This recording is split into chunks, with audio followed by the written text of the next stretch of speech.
દર્શક મિત્રો, હું છું પરમાર અનિશા. તમે જોઈ રહ્યા છો લોક સામના ન્યૂઝ. તો જોઈએ આજના સમાચાર.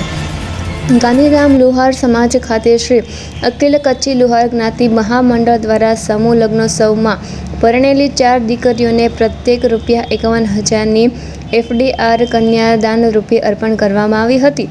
દાતાઓના સહયોગથી કુલ ₹2,04,000ની FDRનું વિતરણ કરવામાં આવ્યું. કાર્યક્રમમાં મહામંડળના ટ્રસ્ટીઓ, હોદ્દેદારો, મહિલા મંડળ, યુવક મંડળ તેમજ સમાજના અગ્રણીઓ મોટી સંખ્યામાં ઉપસ્થિત રહ્યા હતા. મહામંડળના પ્રમુખ અશ્વિનભાઈ પઢારિયાએ સમાજના સહયોગ બદલ આભાર વ્યક્ત કરી દીકરીઓના ઉજ્જવળ ભવિષ્ય માટે શુભેચ્છાઓ પાઠવી હતી.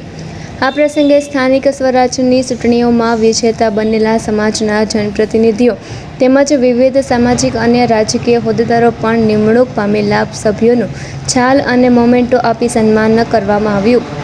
વક્તાઓએ સમાજમાં એકતા, શિક્ષણ અને સેવાકીય પ્રવૃત્તિઓને વધુ મજબૂત બનાવવા માટે સૌને સાથે મળીને કાર્ય કરવાની અપીલ કરી હતી. કાર્યક્રમના અંતે આભાર વિધિ બાદ ઉપસ્થિત સૌએ ચા નાસ્તા સાથે કાર્યક્રમને પૂર્ણ કર્યો.